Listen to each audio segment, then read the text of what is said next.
You hear me? All right, there we go. Thank you for the introduction. Like you said, my name is Jared Tate.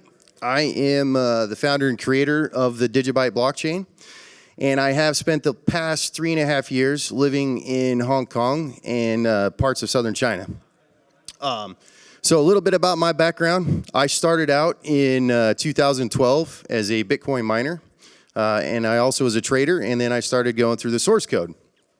I actually placed an order for one of the first ever ASIC miners back in the fall of 2012. So I like to do this when I give speeches and presentations. By a show of hands, how many people in here actually have Bitcoin? Okay, so everybody's fairly familiar then. Okay, that's good. So we have a more experienced audience. By a show of hands, how many people understand what an ASIC miner is? Okay, all right, that's good. That's good. So I actually placed one of the very first orders for an ASIC miner back in the fall of 2012. Now back then, I was mining with just a few gaming computers, and then I eventually created a hash farm, and it was great. You know, I was able to get sometimes 1 or 2 Bitcoins a day. But when the first ASIC started hitting the market in the spring of 2013, that ended quickly. I went from being able to generate 1 or 2 Bitcoins a day with about 12 graphics cards to basically it would take me, I calculated, 6,000 days. And this was February of 2014. So that kind of piqued my interest. I started studying and I started, really trying to understand what was going on with the Bitcoin blockchain. This led me to discover several what I call flaws in the core protocol and the design that have since been overcame, and this led to the launch and the creation of the DigiByte blockchain, which I'll get into more later, that we started working on in the fall of 2013 and launched in January of 2014. So what is the current state of the blockchain technology, Bitcoin, and ICOs in China? Well, as most of you in here have probably heard, on September 4th, the PBOC put out a ruling that basically effectively banned all ICOs. The market in China was insane. It was crazy hot. By July of this year, there was over 45 ICO launch platforms operating in China. A lot of that was done through groups on WeChat. How many people know what WeChat is? Okay, WeChat is the equivalent of WhatsApp or something similar like that. It's a messenger. It's basically the biggest messaging platform in China. So a lot of these ICOs were being operated and launched through those channels. And in July and August alone, $766 million was raised by Chinese tech firms just in China from ICO launches. So, and then as also most of you know, the PBOC later came out and banned all exchanges. So the ruling came out that by October 30th, so here tomorrow, all exchanges have to halt trading in China, and all withdrawals of consumer funds have to be finished. So you ask, why is that? Well, it's important to understand what just ended in China, and that's something known as the National People's Congress. This is an event that happens once every 5 years, and it's where, if there is going to be a transfer of power in China, this is where it occurs. So this most recent People's Congress occurred from October 18th through the 24th. Now, what's interesting, what they call the Piliberto, the standing committee, which is the top ruling body in China, 5 of the 7 individuals were replaced, and 5 of them retired, and they were replaced by new people. So this is a big transfer of power within China. Now, if you look at what has happened in the past, like the last time this occurred in 2012, there's a lot of things that happened before these events to help maintain stability throughout the country. So previously and this year, China banned things leading up to the event, such as toy helicopters with ping pong balls, pigeons, a number of different things, because they were afraid that these means and these tools could be used to disrupt the process and the transfer of power that was happening. So it's not a surprise leading up to this event that they would shut down these exchanges and they would shut down these markets. Because what happened in 2012, they also, before the event, shut down a lot of new financial instruments to maintain stability in the Chinese economy leading up to this event. Now, another thing that they also banned is they actually banned a lot of executives from leaving the country leading up to this event to help maintain stability in Chinese markets. That's in the regular stock market. So now what does this have to do? You know, what kind of policy has been put in place? Well, President Xi Jinping proposed in 2013 the idea of one belt and one road. Now, what that is it's basically recreating the ancient, Silk Road through, the Eurasian mountains into Europe, that old trade route, and also recreating the belt part, which is the old maritime Silk Road. Now, what does all this have to do with blockchain technology? Well, what better way to link all these different places and countries than by linking them together on a blockchain? So I've attended and I've spoken at several events throughout China, Beijing and Shanghai, and one of the most recent ones I was at, there were several Chinese PhD researchers that were talking about their approach to leverage blockchain technology to connect not only smart cities, but ports, so trading ports. One of the things and problems with international trade is there is a lot of barriers. There's a lot of resistance. There's over $2.4 trillion a year in fraud alone. So blockchain technology can help alleviate a lot of that. So this One Belt and One Road initiative, which was officially renamed in the English title, the Belt and Road Initiative, is basically a $5 trillion infrastructure spending spree across 60 countries in Asia, the Middle East, Africa, and Europe. So it's a very, very ambitious project, to say the least. So how is this process of basically utilizing blockchain technology going to be involved? Well, in January of 2016, the PBOC announced that they would eventually create a digital version of the renminbi, which for those not familiar, sometimes you'll hear on the news it's referred to as the yuan, but a lot of the title is renminbi, the currency of China. So this digital renminbi has yet to be released, but here recently on October 15th, an insider in Moscow, I believe he was the Minister of Communications, basically stated at a closed-door meeting that I confidently declare that we can run a crypto ruble for one simple reason, that we need to. If we do not, then after 2 months, our neighbors in basically Asia will. So the era of the nation-state-backed cryptocurrencies is about to be upon us. So, picturing that ancient or the new One Belt and One Road initiative, if, the Chinese government's able to leverage blockchain technology to reduce a lot of the barriers for trade and commerce through those different ports, it's going to be a much more efficient system. One of the things that Hong Kong has recently launched is what they're calling the Belt and Road Blockchain Consortium. And the idea is for ports such as Hong Kong, Singapore, and other ports to become what are known as oracles that basically help to establish identity on a blockchain that link these different parts along the trade route. And it is becoming very clear that blockchain technology is going to become a major part of this process. So now we get to the fun part. We talk about the Bitcoin mining hash distribution. So currently, these numbers on this chart are from July of this year. 81% of all new Bitcoins that come into circulation are being mined in China. So that's a lot. Now, this is slowly grown for a number of reasons. But how many people in here have mined Bitcoins before? How many people in here have thought about mining? Well, I could tell you, if you look at these pictures, this is what you're competing against. You are competing against basically companies that have been given funding directly from the Chinese government. So there's effectively a monopoly of Bitcoin and Bitcoin mining in China as we speak. So what does this really mean? I'm probably going to catch flack for saying this, but this is the absolute truth. And I can tell you with 100% certainty, right now, the Chinese government has the ability to kill Bitcoin. Now, how is this? This is because of the flaw and the bug in the Bitcoin difficulty adjustment system. How many people have heard of and know what the difficulty system is? So a few, okay. So what really this means is The block timing for Bitcoin is supposed to be every 10 minutes, right? Well, how do you maintain that?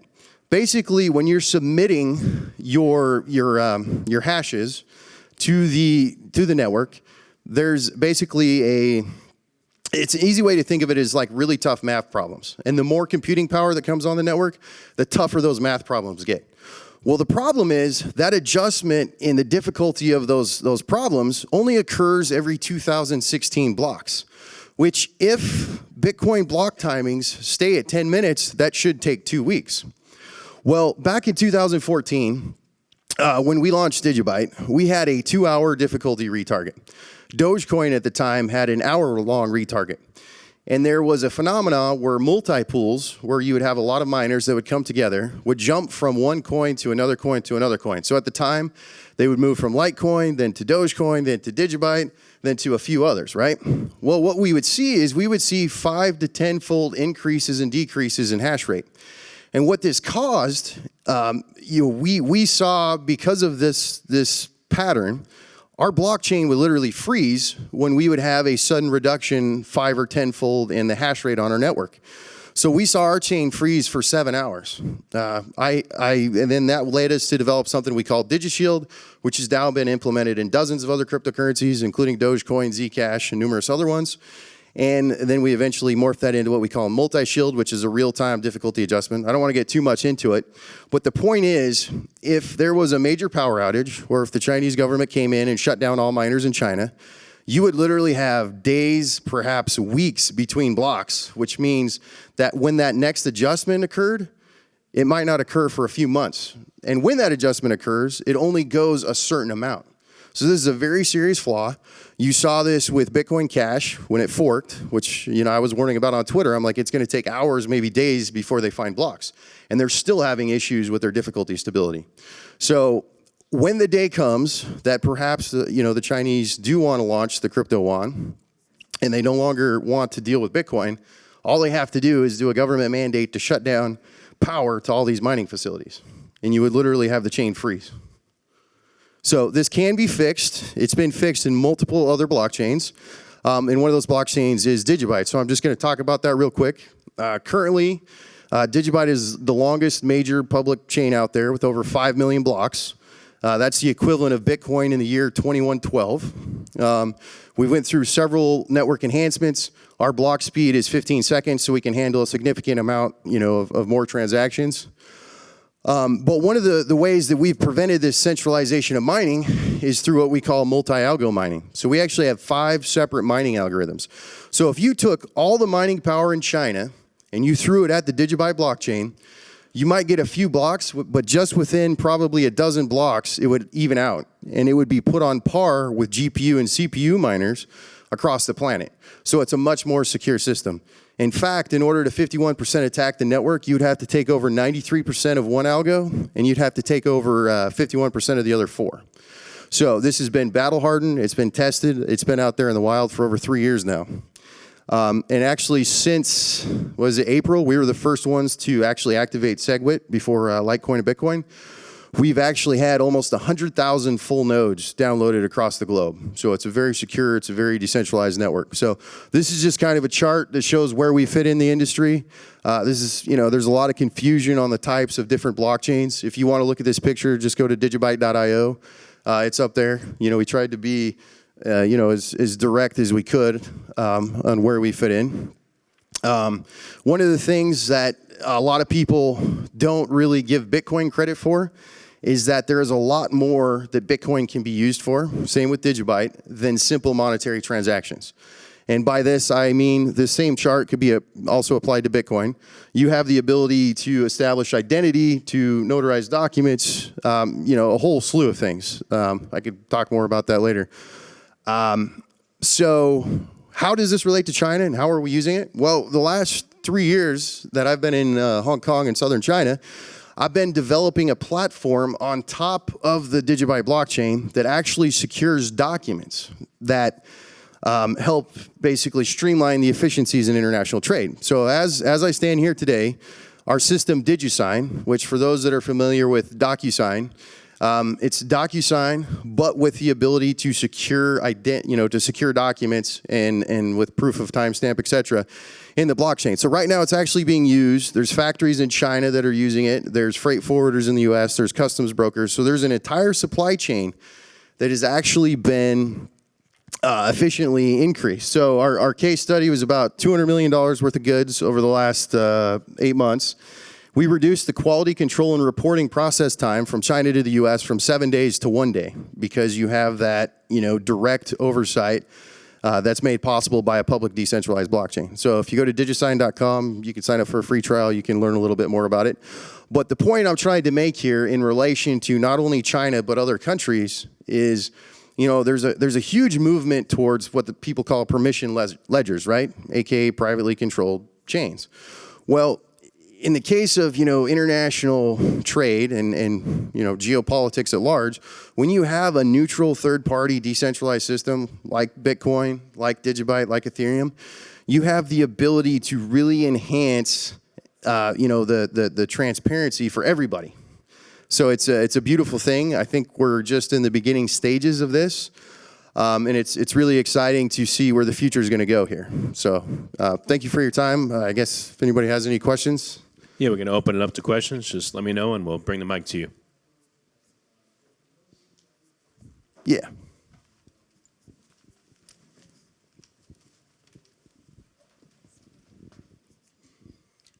This is just a question about mining in China. Do you foresee any major changes as far as like proof of stake, proof of work coming to any of these cryptocurrencies, and how would that affect the Chinese market in cryptocurrencies since they're so heavily invested in mining? Well, first of all, right now there's several projects out there that are proof of stake. There's several that are proof of work. There's hybrids. There's attempts to combine both proof of work and proof of stake. Ethereum's was their Casper release. They're planning on doing a hybrid. So I think it's every 100th block in the beginning will actually be proof of stake. There is undoubtedly a contention between Western developers and Chinese hardware manufacturers and miners. I don't know how that will unfold. I really don't. If you look here recently at the Bitcoin Cash fork, and then just a few weeks after that, you had the ban. I don't know what the motives for some of those people were, but undoubtedly, my personal stance and experience as a developer for 5 years is, people argue proof of work's inefficient, that it's a waste of energy, but the reality, it's the most secure system there is out there. So I don't see that going away anytime soon. Even, people say Ethereum's going to go proof of stake. Well, the reality is they really don't have any definite plans to do that fully. You're talking 99 out of 100 blocks with a Casper release is still going to be proof of work. I think the biggest advancements you're seeing are things like Equihash, where you have mining algorithms that are designed to prevent ASICs. I think that sort of movement is going to keep going. There's multiple attempts to develop different algorithms to help maintain that decentralization of mining power. So,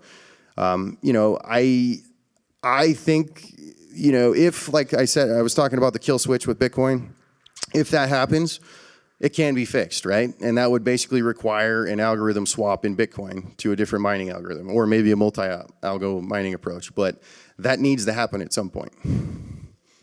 Yeah. Jared, yeah, I really appreciate your time here.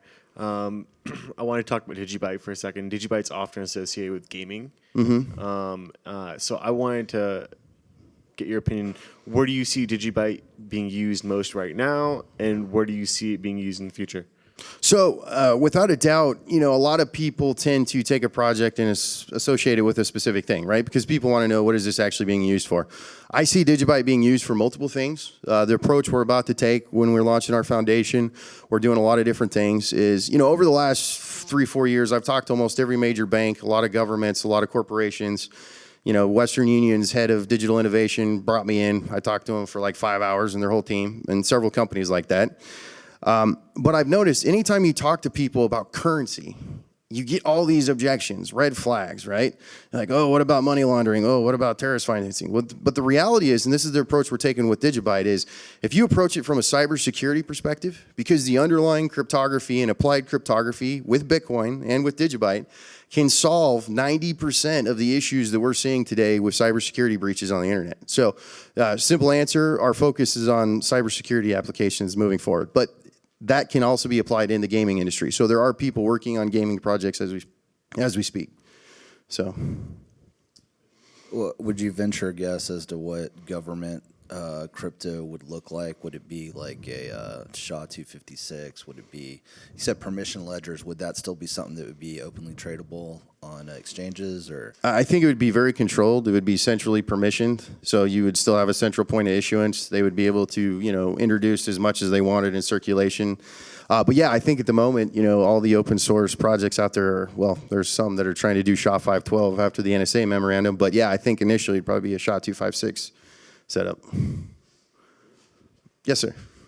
I had read recently that Ethereum was certainly using smart contracts. I assume that's what you're working on as well when you're talking about trade. And to that extent, the article really spoke to ships that would go to port and be held hostage, saying, I don't approve of your shipment, so therefore I'm not going to pay you, and then renegotiate the deal. And smart contracts are supposed to come in and alleviate a lot of that problem. So is that what you're... Yeah, just a quick note on smart contracts. Most people don't know this. Smart contracts have been possible on top of Bitcoin as soon as 2012, 2013. Same with DigiByte. The difference is with Bitcoin and DigiByte, you have a more rigid, secure environment, so you don't have as much flexibility. Whereas Ethereum, you have the ability to do almost, kind of anything, but that has its security drawbacks, as we've seen with certain situations. But yes, that same premise of you have an intermediate, the blockchain essentially is the notary and becomes the middleman that executes that stuff. So in the case of Bitcoin, a lot of this is made possible even more so with SegWit, but then also with something called time lock verify.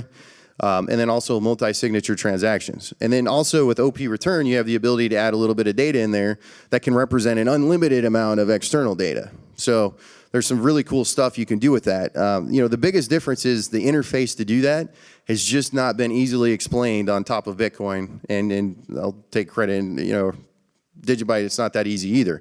Ethereum, it was much easier for developers to actually start doing this stuff and experimenting with it. So that's something we're working on to fix. Hey, fantastic presentation. Really enjoyed it. Thank you for your time.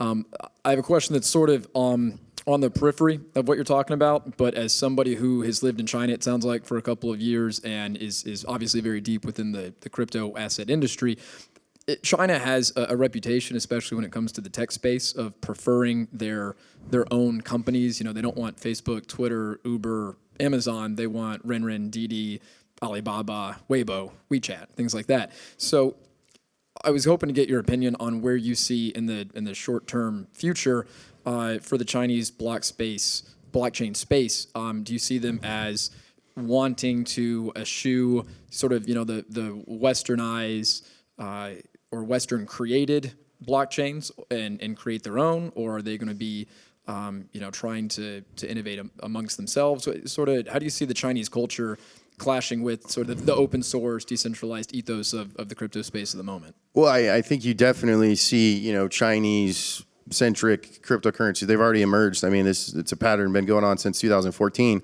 But without a doubt, like I said, once the digital renminbi is issued, is out there, and it's dispersed throughout Asia, Africa, and the Middle East, I think that is going to be a Chinese, sphere of influence and dominance in that space with that particular blockchain setup. Okay, I think guys, I'm getting cut off here. So we're tight on time, so we got to wrap. But Jared, thank you so much. Appreciate it. Thank you.